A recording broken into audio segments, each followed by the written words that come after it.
we've just got to do something about the break room. I mean, it's drab in here. The walls are yellow. Don't have any paintings. Even the lockers are yellow. There's no life. No. We should add some life and color. What if we bring some stuff in from outside? That's some a good plants, add some air, add some cuteness. Definitely. I think it'd be a good idea. Okay. Oh, hi. I didn't see you there. My name is Reuse. Actually, I'm Reuse. I don't think so. I think I should be reused. I've been using the same water bottle since 1982. Well, Wow, that is such an accomplishment. Thank you. You're welcome. You know what I think we should do? We should split up the 3 R's of recycling. That way we know that we're covering everything. Fine. And I call reuse. I'm the best at crafting. I wanted to be Reuse. Okay, I guess I can be Reduce? Yeah, because there was that one girl that had saved all of her trash in this tiny mason jar in over a year. I want to be like her. That's cool and all. I'm happy for you guys. But obviously recycling is the best. So that'll be me. I'll be recycling. Good. I'm glad we got that figured out. Now we can figure out how we can bring some lively plants into this area without making our boss mad and without getting dirt everywhere. Sounds great, but exactly where are we going to put this garden? I mean, all we have is this windowsill. Well, we are in a library. That's true. There has to be some books about gardening here. Yeah. Let's do some research. Okay. Let's do it. Wow. Look at all of the different gardening books they have. There's so many different ways to plant things and display them. There really are. I mean, the problem is going to be figuring out how to narrow it down. Mm-hmm.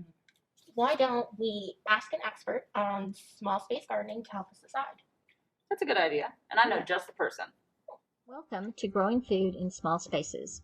I hope that you find some useful information here, and if you have more questions, your extension office and a master gardener will be very happy to help you. We're going to talk a little bit today about people who don't have big garden spaces, but all of this applies to allotments and applies to balconies or windowsills, or just if you have a tiny little yard, all of these things will work for you. Let's talk about what do you need to do in order to grow something in a container. Well, you need about 5 or 6 things. Mainly, you need sunshine. Sun 6 to 8 hours a day. There are a few things that you can get away with less sun, like some of the herbs and lettuce and spinach are not as interested in that. They're good with maybe 4 or 5 hours a day. They're cool season plants to begin with, and so they're not used to as much light. But if you want squash or tomatoes or potatoes or peppers, you are going to need lots and lots of sunshine. Secondly, you need an easy way to water your plants. You don't want it to get 90 degrees and have to be lugging gallons and gallons of water to your growing space. So if it's on your patio, you can use a milk jug, or you can use a good watering can and keep everybody watered. In the summertime, you'll probably have to water once a day. But stick your finger in the soil. If it's damp, down to the tip of your finger, if you put it all the way in, you're fine. If it's dry, then it's time to water. You also want to make sure that your container has very good drainage. While they need to have moist soil, they don't need soggy soil. So you want your soil to be kind of like a wrung out sponge. If you take a sponge, you fill it with water and squeeze it out, but it's still wet, that's kind of what you want your soil to be like. So you need holes in the bottom of your container so that the water can drain away that isn't needed. Also make sure you have your plants someplace where that water can drain away. Think ahead. Or have some kind of a basin that you can catch it in. Your soil, best bet is a soilless potting mix. I know that sounds kind of funny, but it has materials in it that they certainly look like soil, but it's not the dirt from your backyard. You don't want to use that, or go out in a grassy area and just dig some dirt up. That's going to be mostly clay, because your roots need 2 major things. They need water and they need air. And so soilless potting mix gives you air spaces for the roots to grow into and get oxygen. You're also going to need nutrients. Your plants will need fertilizer at some point. A lot of the bagged potting mix already comes with fertilizer in it. So read your bag and see when you need to think about adding more fertilizer. Obviously, they can't go all summer on one fertilization, but look for some slow release organic fertilizer. Or you can use compost and just put that on the surface of the soil, and as you water, those nutrients will get down to the roots. You also may need to think about support for your plants. I love the picture in the top left-hand corner. They have taken a crate, put a bag in it, filled it with soil, and then grown some squash in there. You do want to make sure you look for varieties of squash that are dwarf or for containers specifically. You can use old coffee cans. Just, again, make sure you poke holes in the bottom. You can use 5-gallon buckets. Whatever you choose, make sure that you have supports for the height that that plant is going to be.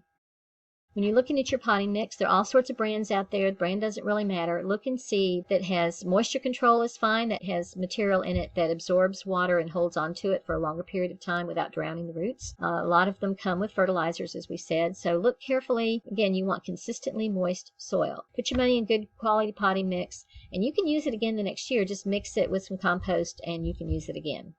When you're picking containers, there are all sorts of ways that you can go. You can recycle all sorts of things. If you're growing a large rooted plant like a tomato or a pepper, you're going to need 5 to 7 gallons. They have soft-sided pots now. Grow bags are really nice, but you can even use a dog food bag. And as long as you poke some holes in the bottom, you fill it with dirt, and you can grow a plant in it. So there are lots of things that you can use to grow things in.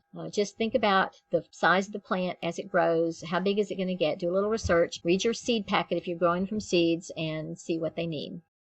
Again, we talked about fertilizer. I highly recommend organic, and I highly recommend slow release, because that way, one, you don't have to remember to feed them very often, and you can just kind of keep an eye on your plants. If they start looking kind of sad and sickly, then they may need a little bit of compost or may need a little bit of fertilizer. But also check to make sure they're not sitting with wet roots. You want to make sure your drainage is good, because wet roots will kill a plant faster than just about anything. The plant can only take up so many nutrients at a given time. Make sure that you read the package directions. Only mix up as much as the package tells you to use for the size of container that you have. If in doubt, use less.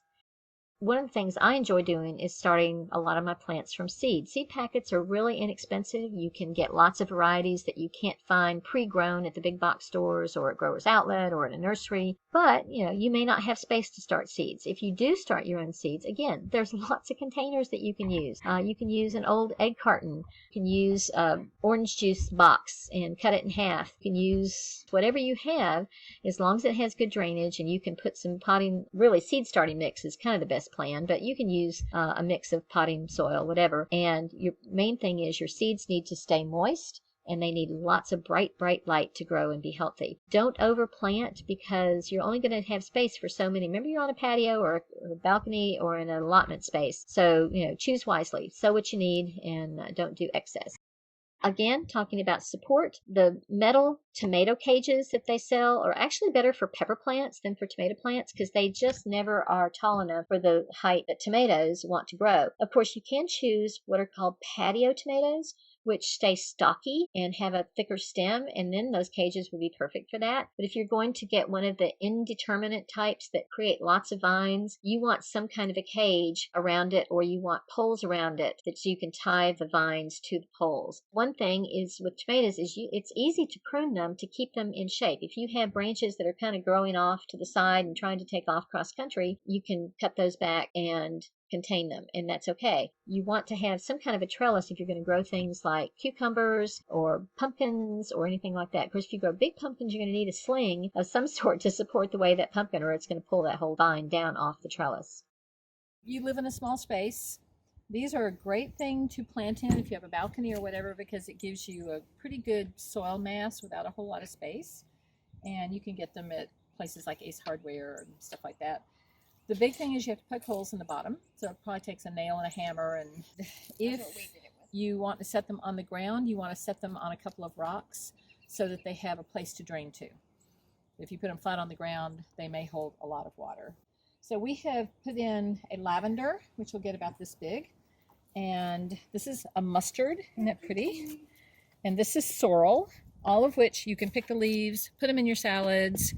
Wonderful. And we're going to add a couple of collards. So do you want to plant this one on that end?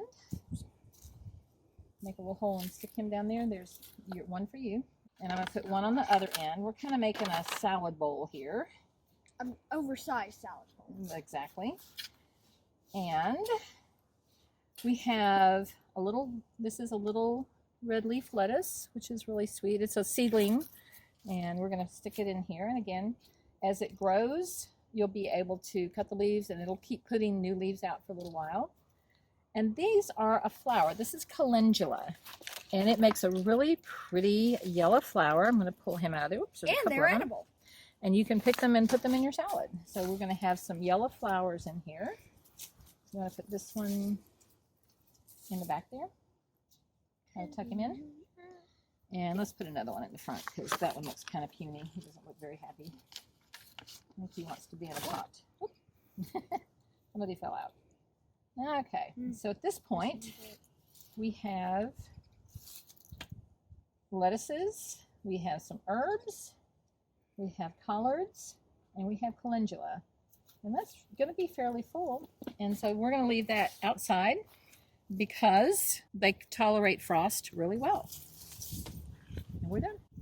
And finally, there is lots and lots of information available for you at the UGA Extension Master Gardener's Help Desk, or just to contact the Gwinnett County Extension Office, and they will put you in touch with either Tim Daly, who's the agent, or one of his helpers. The website's there as well. Or you can go directly to UGA Extension Publications. And when you go to that link, there's a search bar, and you can put in seed starting, or you can put in tomatoes or potatoes or squash or whatever it is you want to grow, and get lots of good hints and tips on how to keep your plants healthy and grow lots and lots of food. And I hope you have a lot of luck growing things. Thanks, UGA Extension.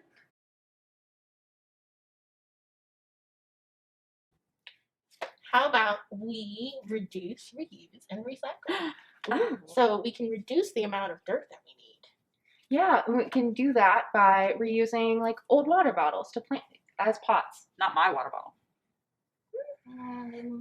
Fine. But we can recycle by reusing some of the veggie scraps that we use when we cook. That's a good idea. Let's get crafty. To reuse water bottles to make a plant pot, all you really need is a few household items: plastic wrap, rubber bands, rinsed out water or soda bottles, an X-Acto knife or scissors, and some veggie scraps. Cut the bottles in half, or if you're using the pattern that's in the description box below, cut closer to the bottom of the bottle. Cover the mouth of the bottle with plastic wrap, use a rubber band to keep it on, and poke a few holes in the plastic wrap for drainage. Flip the top part of the bottle upside down into the bottom piece, fill halfway with dirt, and put your plant scrap in. We're using green onion, potato, and red onion, but you can try this with strawberries, mint, basically anything you want to use in your kitchen. Keep the soil damp and put the plants on a windowsill where they can see the sun. Check out this cool time-lapse video of our plants growing.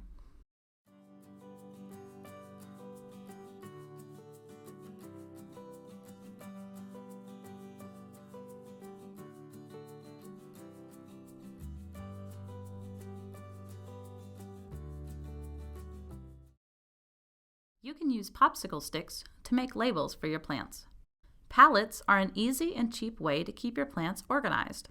We are rescuing a trashed pallet here by using it as a hanging garden for our bottle-growing plants. To make this hanging garden at home, you'll need to rescue a pallet yourself and get some yarn. Station your pallet in an area of your small space that will get a lot of sun. Now you'll need to poke some holes into the top of the bottom half of your bottle planter. 2 holes may be sufficient, but 4 or more may steady your plant on windy days. Next, tie and knot the yarn around the holes in your water bottle base while hanging the yarn from around the slat. Replace the plant portion of the bottle planter after knotting. Do this with all of your bottle planters, then watch your plants grow in the sun. Small space gardening can be easy, fun, and eco-friendly. You can use items from around your house to decorate your plants, and you can even use scraps from your kitchen to grow food in your own home. Try out some of these projects for yourselves so that you can begin to become sustainable yourself, even in a small space.